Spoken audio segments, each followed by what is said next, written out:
台南市立安南病院消化内科的主任蔡坤峰表示，反复性的胃食道逆流盛行率依照诊断的条件不同，小可有差异。初估南部大约有30%的患者，虽然标准的治疗会用透过药物或者是生活方式的调整来缓解症状，但如果药物治疗效果有限，针对胃食道逆流的检查，现在嘛发展出食道动力学加胃酸检测等工具。如果是喷门松弛、胃食道逆流，还佫会用透过内视镜的抗酸逆流的手术来改善。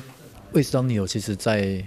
南部地区盛行率很高了，那有一部分的病人，他再怎么吃抑制胃酸的药都没有办法把症状做有效的控制。那透过胃镜的检查，或是一些高阶的食道蠕动检查跟胃酸的检测，我们可以发现病人有很厉害的胃食道逆流，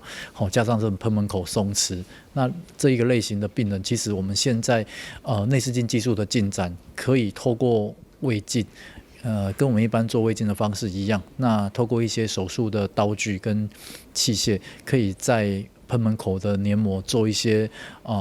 切开、缝合、修补。那利用这个切开、缝合的一个角度，还有就是切开的位置跟范围，我们可以让后续正常的组织跟黏膜再生。那再生之后，这些组织跟黏膜会有一个内聚往内缩的一个拉力，可以把我们松弛的喷门口把它拉紧，以这样的方式达到我们紧缩喷门口的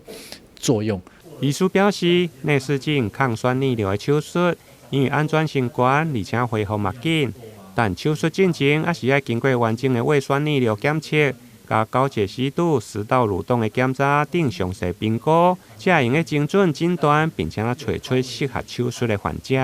台南新闻林根采访报道。